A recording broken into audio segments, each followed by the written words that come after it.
Welcome back to the SAO Rewrite, and today we start Season 3. The story scenario has begun, as this upcoming arc is all about clearing Floor 62, Centauria, and the army of formidable foes standing in the raid team's way. With that said, if you're new to the channel, a link to the series playlist will be in the description and pinned comments down below, so come back here once you're all caught up. With that said, just a quick little recap. After meeting Yu-Gi-Oh, attending the Swordcraft Academy, and reuniting with his sister, Kirito realized he's able to live in both worlds. He's forced into a war between the raid team and Laughing Coffin, and was able to learn his incarnation skill. He's also made up of Asuna, and the masked woman has revealed herself to be a little girl called Yui. The Floor 61 boss has reached its climax, as the group faces the Paladin Angel. Yu-Gi-Oh's ice has restrained it long enough for Yuki to go in for several hit combos, injuring its wings and knocking it off balance. The entire raid team watches on as Kirito and Asuna charge through, releasing a powerful combo strike which takes it out. It's been about a month since the war with Laughing Coffin, and in that time, Kirito and Yu-Gi-Oh have gotten accustomed to being on the raid team.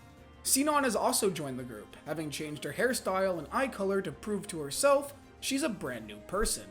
Obviously, others weren't happy with her joining, but after Kirito vouched for her, she's been reluctantly allowed to stay, having actually become pretty close with Asuna. Leafa has returned to the lower floors, deciding she wants to go after Not, and is grinding to become even stronger. Since Yu-Gi-Oh and Yuki are both alive within the game, they've developed a quick friendship, and Kirito and Asuna are starting to get back to where they were, although it's still pretty awkward. The group finally arrives on Floor 62, home to the Axiom Church's capital city, Centauria, with the giant white tower said to be guarded by the Integrity Knights. Kirito tells Yu-Gi-Oh he's finally here. He can now look for Alice. Yu-Gi-Oh nods, but says right now all he wants to do is take a nap. Through some clever antics, Yu-Gi-Oh and Yuki get Kirito and Asuna to go explore the city together. The romantic tension is honestly insane, as both express how great it is to be on the same page again. Asuna also asks Kirito if he's considered her offer on joining the KOB, but he declines, saying he'd rather not take orders from Heathcliff, which Asuna giggles at. It's here where Asuna also asks to learn about the info Kirito gathered on the church, as she really hasn't had time to pursue the questline they started due to her duties. Kirito tells her about Aincrad being engulfed in fire by a dark god, and that the central cathedral is sure to have more answers. The next day, the raid team meets up, with Heathcliff announcing that it's time they start exploring the floor and look for the boss. All of a sudden, the room is surrounded in a red light, the same as the day SAO launched. All of a sudden, a message pops up in the sky. The first story scenario has begun. Then the sound of footsteps is heard as an Integrity Knight enters the building. Yu-Gi-Oh is shocked as she introduces herself as Alice Synthesis 30. Yu-Gi-Oh is shaken up. His childhood friend is right in front of him. And she's an Integrity Knight? But Alice clearly has a reason for being here. The time isn't right to pry. Heathcliff asks what an Integrity Knight is doing here, and Alice says to give them, the outsiders, a warning. She reveals that the only way for them to progress is to kill the Pontifex, the one they were tasked with protecting. If they attempt to raid the tower, they will be met with the full might of the Order of Integrity Knights. Heathcliff tries to talk to her, but the only ones she will even look at are Kirito and Yu-Gi-Oh, who hold the Axiom Church's emblem. Kirito thinks to himself this must be the benefit of having done the church quest. Kirito asks if he can meet with the church's head, maybe they could reach some sort of solution. Alice says there's no reason to, but due to his status still allows him to make the attempt. Yu-Gi-Oh asks Alice what happened to her, what she's been up to all these years, but Alice tilts her head in confusion, saying he must be mistaking her for someone else. Yu-Gi-Oh is broken, but Kirito says to let it go for now. Alice leaves, and the scenario's objective is revealed. Defeat the Axiom Church by defeating its leader, Pontifex Quinella.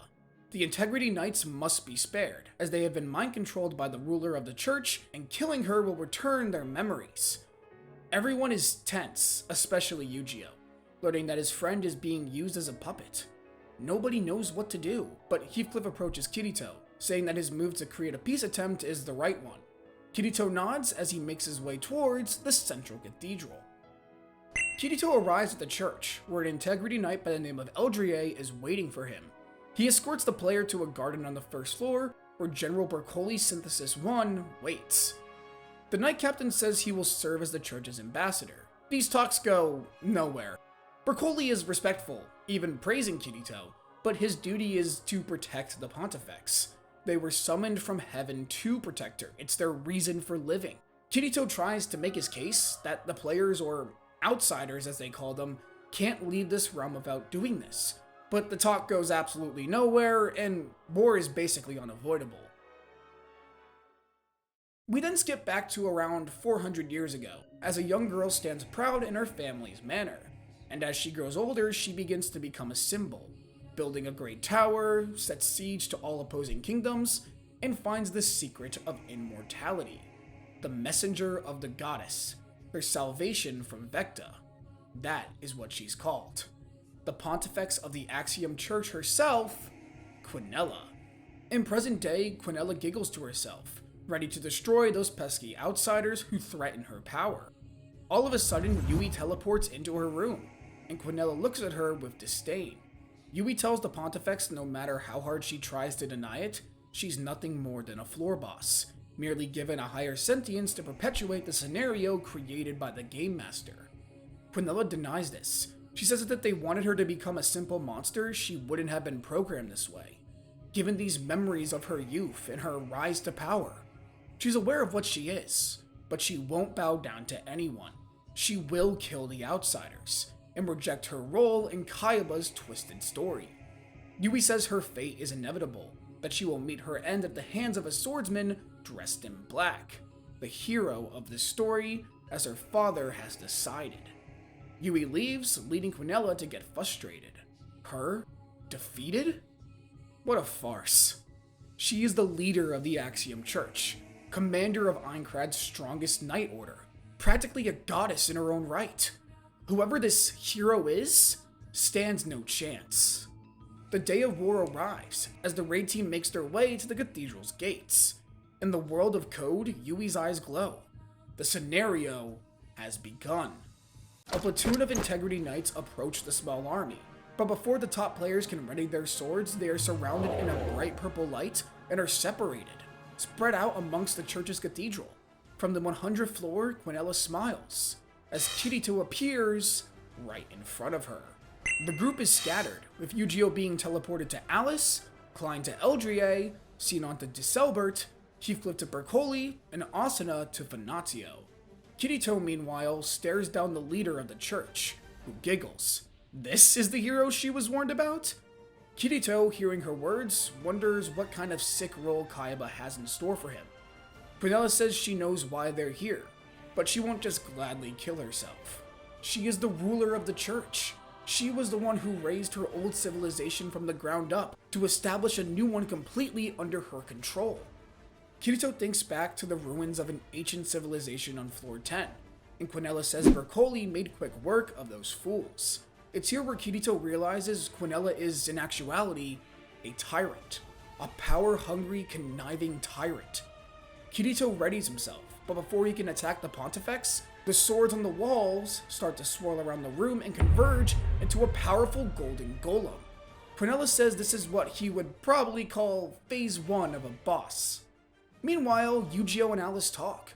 The Integrity Knight asks why a member of the faith would side with interlopers. Eugeo says that they're his friends, and all they want to do is get back home. They didn't ask for any of this, they were forced into it. Alice says that surely they were trapped here because the goddesses willed it, and as their enforcers, they must stop these sinners. Eugeo tells Alice to wake up, that she's being controlled. This causes Alice to flinch, as she grabs a hold of her head in pain. Eugeo, taking this opportunity, tries to tell her more about their childhood together, how they would play in the northern caves, and how she would make lunch for him as he worked despite her busy schedule at the church. But eventually, Alice regains her composure, her eyes cold as she takes out her sword. Eugeo is forced to draw out his own weapon, preparing for the battle to come. Meanwhile, the raid team takes on the platoon of Integrity Knights. Despite there only being a few, they're easily as strong as at least a dozen players single-handedly. Luckily, Yuki was left at the bottom floor, and takes charge as one of the KOB's top members. The battle has just begun. Sinon faces down Dcelbert Synthesis 7. The Crimson Knight wastes no time in unleashing a powerful attack with his blade. Sinon dodges and begins her bow assault. Upon seeing this, Dcelbert switches to his Phoenix bow, which releases a barrage of fire arrows. This leads to a match between snipers, with Sinon using the pillars in the room to block the knight's attacks. She uses a variety of different potions to laser arrows with debuffs, slowly breaking down the knight's attacks and defenses, lowering his stats. But Dcelbert's attacks become even more powerful, with a giant Phoenix attack directly hitting Sinon. With her HP now in the red, she unleashes an arrow with the last of her power, directly hitting the knight and knocking him unconscious. Meanwhile, Kirito takes on the Sword Golem, his attacks barely doing anything against it, and forcing him to utilize only his incarnation skill. As darkness shrouds the top floor, Quinella smirks with overwhelming confidence. The attack is able to land a significant hit on the Golem, and Kirito notes to himself that he needs to just buy enough time for himself to charge up several more incarnation attacks. Meanwhile, Klein stares down Eldrier Synthesis 31, separated from the raid team and his guild. The knight is stoic, calm, and arrogant, the complete opposite of Klein, which makes him think that Kaiba might not have the best impression of him. Eldrier's whip quickly changes into a snake-like appearance, which is able to grab Klein's katana and fling it across the arena. Still, Klein isn't going to back down. In the real world, he was just your average corporate worker. His life wasn't exciting, and the only time he ever felt a semblance of excitement was when he was drunk. But screw that! He's no longer that person.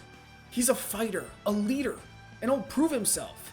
Not as some stingy, pompous knight, but as himself. Klein is able to maneuver around the field, picking back up his sword and using his katana-class sword skills to stand on equal footing. Eldrier doesn't understand how a mere outsider can do this, but Klein says it's simple, cause he's got a stick up his ass. With one final strike, Eldrier is knocked out, and Klein decides to head back to the entrance to help Yuki. Speaking of which, the Dark Elf continues to lead the raid party. The Integrity Knights have slowed down on their assaults and everyone is getting pretty tired. Yuki uses her new Dark Elf abilities to shroud the raid team in darkness to give them a moment to breathe, not knowing how much longer they can hold out. Meanwhile, we skip to Broccoli and Heathcliff, who stare down each other. Heathcliff smirks, saying it's an honor to stand in the presence of Broccoli Synthesis 1, leader of the Integrity Knights, slayer of the White Dragon, paragon of justice and strength. Broccoli says for an outsider, he sure knows a lot. Heathcliff chuckles, saying he knows even more, but that's none of his business. The battle is on a whole other level, as both warriors serve as the strongest in their respective factions. But things take a turn when the truth of Broccoli's abilities are revealed. Time slows down for Heathcliff, as an invisible attack slashes him directly. Broccoli says that this is his true power, the time-splitting sword. He just attacked him from the future.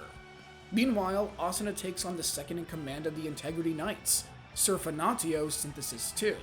Or should I say, Lady, as it's a battle of pure speed, ending with Asuna knocking off her helmet, revealing her identity as a woman. Fanatio is broken, ashamed, saying that Asuna is a disgrace. No true knight could ever hope to rise to the top if they're a woman. A girl, no less. Asuna scoffs, saying that her skills weren't defined by her gender, but hard work. And the same goes for her too. She wouldn't be an Integrity Knight unless she was strong. She has all the proof that she needs. Fanatio says she has lived hundreds of years, being told she wasn't good enough. How could she just change that? Asuna enters a battle stance, saying she might not be able to, but she'll try to give her a battle she deserves.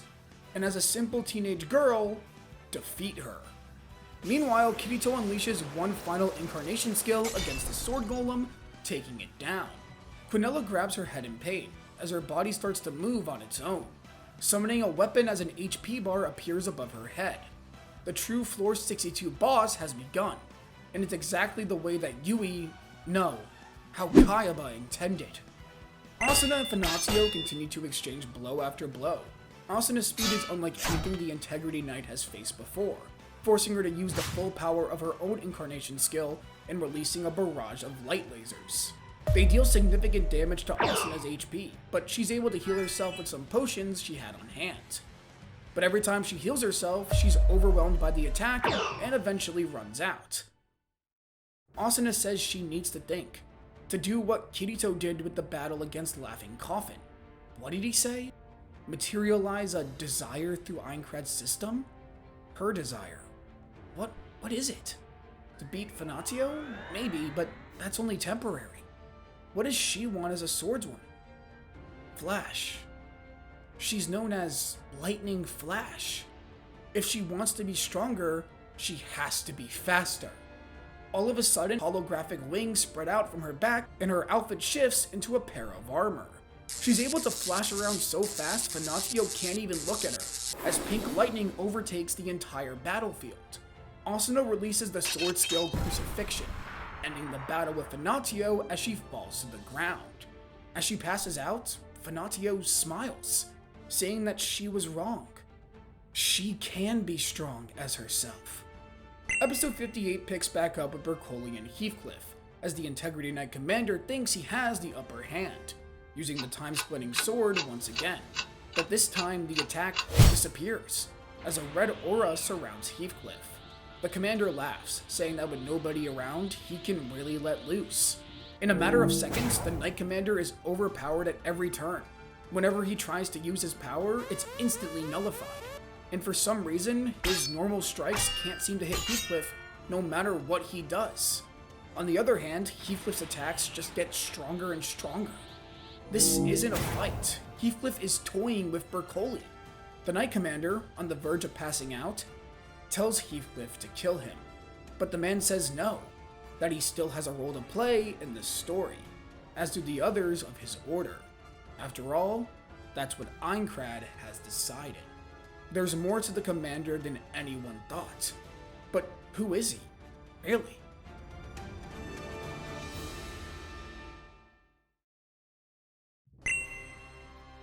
We finally get back to the fight between Yu-Gi-Oh and Alice, and it's clear that there's a significant difference in their strength. Yu-Gi-Oh may be more agile, but his attacks do nothing when Alice uses her incarnation skill, as hundreds of steel flowers circle around her, thrusting towards Yu-Gi-Oh. Yu-Gi-Oh's body is scoured, as he uses his ice to stop the bleeding temporarily. His body temperature starts to dip, slowing his movements, but he's able to create an ice wall long enough to use some proper potions. He realizes that he's not fighting at full strength either. After all, this is Alice, the one he's been trying to find all this time. It hurts that his childhood friend looks at him like a traitor, a monster. He says at this point there's only one way to save her, to have faith in the others. No, to have faith in Kirito. The world he knew, it's been completely flipped on its head. Sometimes he wonders if he's even real. After all, Kirito talks about this world as a game. Is that all Yu-Gi-Oh is? Fiction? No. Whether he's fiction or not, it doesn't matter. Because at this moment, his reality is standing right before him. And no matter the truth, he's only certain about one thing, and that's saving Alice. In an almost sacrificial manner, Yu-Gi-Oh charges at the Integrity Knight, with no consideration for his own well-being. His body is cut over and over again, as barriers of ice keep most of the attacks away. Alice doesn't understand what he's trying to pull. That is until he gets close enough to grab her, freezing both of them in ice.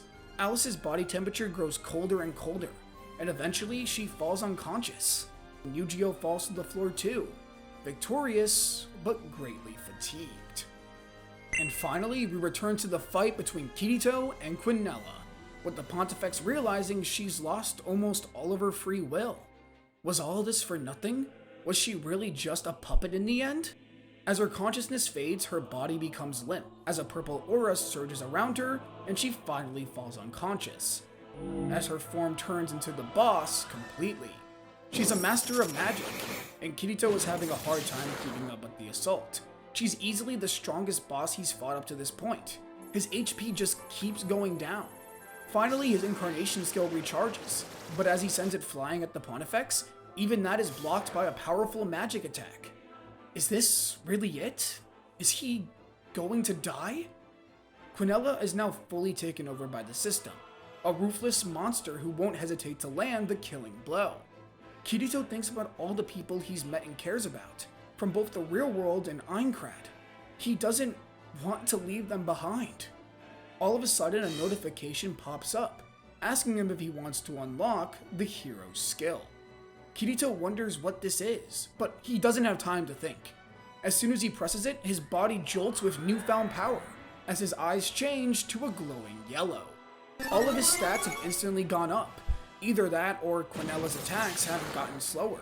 The Pontifex no longer stands any challenge. He's easily demolishing her at every turn. Kirito doesn't understand how he got this skill, or why he even has it.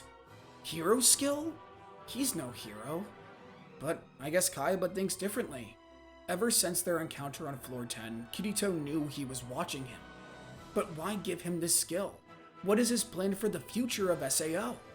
But right now, he had to focus. He could think of these questions later. Quinella charges up one final super attack, a magic atomic bomb. Kirito readies himself, summoning his incarnation skill, far larger and more powerful than before. A giant clash occurs, darkness versus light. In the end, Kirito continues to increase his stats in real time, and land the killing blow.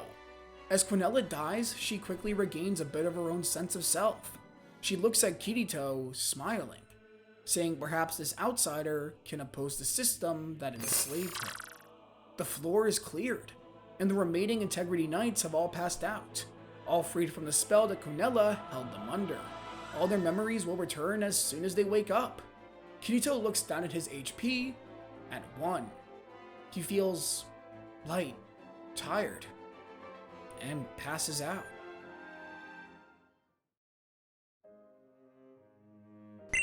Kirito wakes up in a guest bedroom in the cathedral, Asuna at his side, who hugs him as soon as he wakes up, calling him an idiot. Apparently, he's been asleep for the whole day, but he did it. Floor 62 is cleared. A man then enters the room. It's Broccoli, who thanks Kirito for returning his memories. He'd forgotten so much, spent hundreds of years as a slave, and now that he's regained his own sense of self, he'll dedicate the Order of Integrity Knights to his cause. He does, however, ask him a question of what will happen to them when they inevitably leave this world. Kirito is at a loss. He actually hadn't considered that. He tells Broccoli he wishes he had an answer for him, but he doesn't. Broccoli smirks, saying they'll cross that bridge when they get to it. Afterwards, Kirito checks up on everyone. Heathcliff is currently handling the reports of the attack. Yuki is resting, Klein has already gone up to floor 63 to scout it out, and Eugeo is with Alice, who's going through the trauma of regaining her memories. Kirito looks at Asuna, and he said that they really did it, but Asuna says it wouldn't have been possible without him. I mean, he took on the boss by himself and won. This makes Kirito think about the hero skill, or whatever it was called. What exactly was that power? After saying goodbye to Asuna, Kirito returns back to his bedroom to rest, when another notification pops up, saying he's fulfilled all the requirements to obtain the dual wielding class.